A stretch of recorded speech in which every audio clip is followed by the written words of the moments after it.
Brody and Fredrin. So very standard picks to the meta. Actually, a tank jungler into a hypercarry marksman on the goal lane. It's pretty scary now for Echo because in the later stage, they're going to have to rely 100% or just 80% towards the Yve. Brody needs to snowball early, and look at the composition. Team HAQ's going to have a lot of early pressure to try to negate that Brody in lane. If Beatrix, or they could just swap. Again, the Malaysian switch. swap. Yeah. But the same thing is, Echo is well prepared for that, right? We've seen that in game 1. You know, like obviously, actually, it was game 2. I think that was the Malaysian switch first showed up. And then they prepared it really well. So you can see the last pick right here. What is it going to be? The choice is mine. The Xavier. So now the only real question is Rome Hilda or Rome Cho? Wait. Okay. There you go. Rome Hilda. XP Cho, Rome Hilda. All right. There you go. There's your answer. You always want to put Min on a hero that really just, you know, gets vision, gets in your opponent's faces. Make sure that Gary gets the carry. Yeah. Is it going to be a damage Chow in the EXP lane or a hybrid, you think? I think just full tank at this point. It's still going to be full tank. Or the emblem could define. True. We'll see what emblem he goes for, right? If he goes for damage, I guess he's trying to just burst the Yve down or the Brody. But if he goes for tank, it's a bit more reliable when it comes down to the long team fights.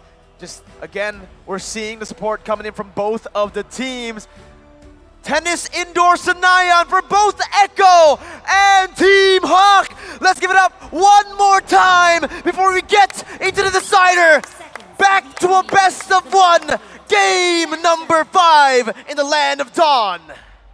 Look at the start here for Gary. Gonna start up his purple. Same for Carl Teasy. But again, Min just, at this point, Echo just knows that this is how Min is gonna play this Hilda. Yeah.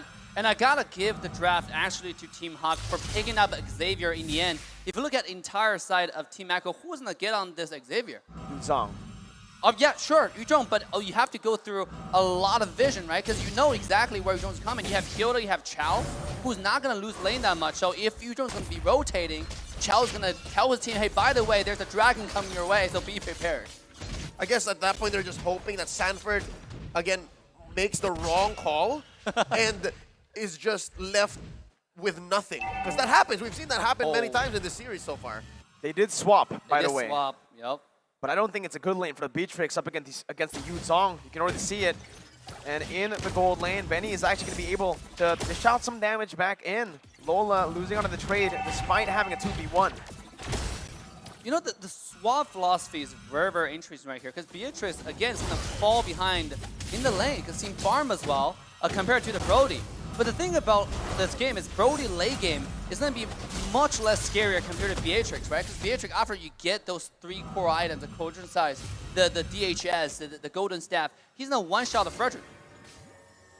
Yeah, so it's going to come to Team HAQ maybe making the decision to switch up like they did previously in the series, right? They do the Malaysian switch to start, and then they eventually course correct. We'll see if that same call happens here. Something else to note, the lack of gold in the early phase that the Beatrix will suffer might be worse given that it's a weapons master Beatrix. Absolutely. Now, first turtle's coming up. And it seems like Team HAQ, again, has better map control in this area. Look at Hilda. Well, they are playing for that XP lane because of Panda, so they will have a little bit more room to play with. Look at the invade right now with Divine Judgment popped in. Gary finds the top of the blaze, gets out, is able to actually secure the purple buff despite having that invade onto him. And Echo just moved back. Call TZ doesn't have the retribution. Gary doesn't have it too, but they're still trying to go for the turtle. You'll say no harm, no foul, but that might be what they're setting up for. The ult and the lack of retribution. Here comes the Black Dragon form. No contest for Team HAQ. It's clean. It's just clean, you know? It's just a contest up top, though. That's the Petrify and the Furious Dive. Panda losing a whole lot of HP as Min jumps in, trying just to dish out a bit more damage with Ultimate 2. That's the Dawning Light coming through. Not able to connect Sanford with a very good sidestep. And it's still Echo grasping onto that 500 gold lead. Ooh, TikTok Live Carnival for the M4 playoff. Come to TikTok and cheer for M4. Not only have exclusive custom skins, you also have a bunch of other stuff, so make sure you show up. Yep, and again, thanks to gang. Dave, what do you feel about that first major rotation with the turtle? Right before Echo makes a play, can they get it? Oh, Divine Judgment brings man over to his own turret there. Lola actually gonna be able to find a Jikundo, and that's gonna be the Dawning Light securing first blood. Gary still onto Benny. That's gonna be stun coming in by Benny. Gary with the passive blades is able to actually cancel it out. Gets the kill down. Lola flickering out, taken low, but he is safe. 2 for 1. Team HAQ with the better value. They definitely traded. Now getting the Brody taken down. Brody's strong early game. Kind of stop that momentum and allow BH to safely farm. That's going to be really good. Look at Min though.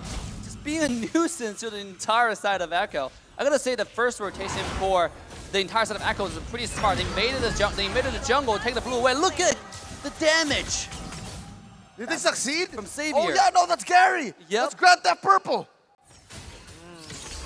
Carl TZ was actually able to secure it, yeah?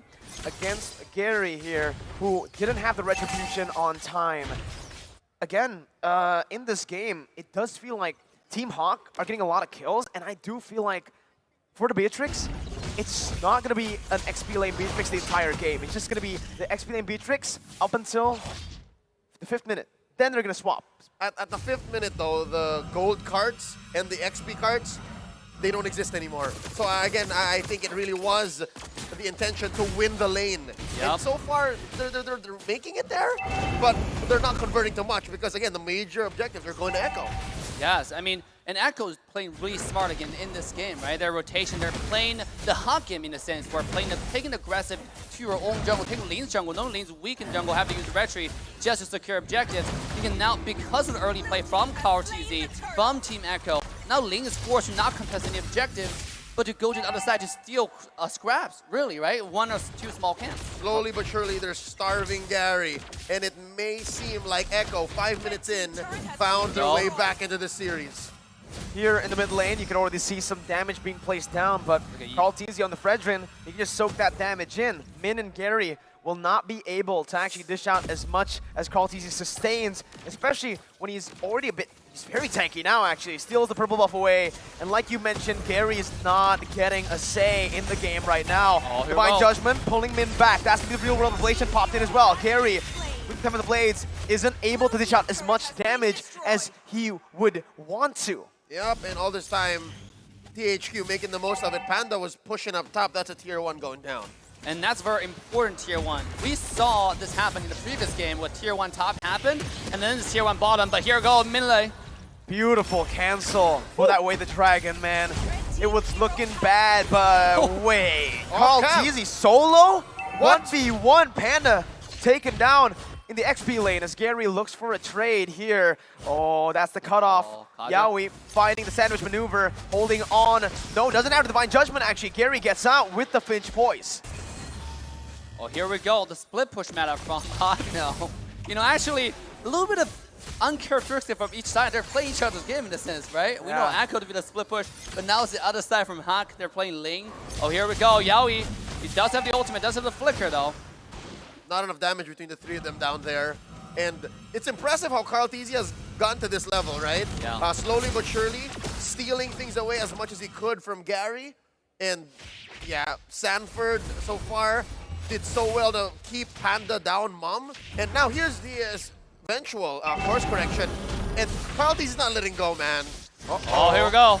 Lola able to find the way the dragon, but the Venture Point connects Sanford in the 2v1 right now. Lola still able to knock him up. Tap of the blades as well, but the sustainability of Sanford is dealing so much right now. Lola gonna be caught, has the Shunpu, gets out, but Sanford has outplayed the 2v1 Sanji rotating, picking up a kill. The Sand combo, as that's gonna be Lola knocking Sanji up. Sanji still looking for the skill shot right now as Lola tries his best to sidestep the Sand duo. Picks up a double. And that's why Sanji plays carry mid. He's so accurate on everything he does. Look at this pinpoint accuracy on skill 1 here. Oh, flicker from Yaoi coming to the middle. And that's Yaoi backing off the damage from the Dawning Light and from Min just poking him back. All right, so already we can say clearly Echo ahead. And look at this, 4v1. Can Carl TZ survive? Oh, yes, he can. The Appraiser's grab gets him the HP back, but not for long. Not long enough for the other members to come through, but Sanji wants revenge. Man is down, and Echo are still holding on to the lead, even forcing more from Team HAQ. That's a man down. I was just about to say before the Saver, you know, bit the dust, there is some signs of life from Team HAQ. Despite being down about 4K here, 8 minutes in, man is their late game insurance policy. The fact that he can defend from anywhere and help open up the map alongside Gary could be their ticket into staying in the upper bracket. Exactly. That's exactly what I was about to say. I mean, yes, right now the way it's going towards Echo. Here comes Steel Play though. Oh, Sanji's actually going to be the one engaging here. Man. The real world, but oh my god, it almost just takes man Oh! down. Benny with the flicker, and Lola with the way the dragon, but it's only onto Yaoi. A misplay here as it's man down again. You were saying, Dave. Oh, I was just saying that late game, that Team HAQ might have the late game insurance to actually make a comeback. But right now, because the play the entire set of Echo's making, it doesn't seem like the insurance is going to do much. And so far, Echo has not let go. Again, for the longest time in the series, game 3 and 4, Echo was down. Now they are back in the driver's seat, 5K ahead. Gary already making a cut deep up top, but that's not going to stop Echo from taking this tier 2 turret. Echo is feeling it. They're not going to the lower bracket. They have recovered, but Team HAQ, it's not too late just yet. Yeah, they need a few minutes for Team HAQ though. Right now, Beatrice not online yet. You can see even though she was there in the team fight, but she couldn't do significant enough damage in a short period of time. And look how tanky entire Echo is, right? Yaoi is tanky, Kartiz is tanky, even Sanji, you know, as the one of the tankiest mages, should I say, in the entire game. I mean, this gotta go to like, what, 15 minutes at this point in order for Team HAQ to stay in this game. For a chance even to think about it, right? Yes. So how do they stay alive for 15 minutes? Well, number one, yes, continue cutting the lanes. Because again, at least Gary's making a leeway, took that tier 1 down bottom. But that aside, maybe defend from the base. I'm wondering what Man has built so far. Last we checked, I think, he had 2 major items, right? The Enchanted Talisman and the Clock of Destiny. Because that's going to be the major difference. At least Team HAQ has good wave clear. They do. Bennett plus Xavier, plus also, I don't know if I want to say a solid front line, right? They have Min, and they also have, oh, that's a damage show, by the way, right? So I don't know about the front line, man. That's going to be Divine Judgment, pulling man back, and that's not what you want if you're Team HAQ. Exactly what you want if you're Echo. They're going onto the base. That's so much damage. They want to end. Onto man. And once again, Gary's going to fall. Benny is massive. GG! Echo end the game. They recover and they secure it in a best of 5. 3-2. They send Team HAQ to the lower bracket.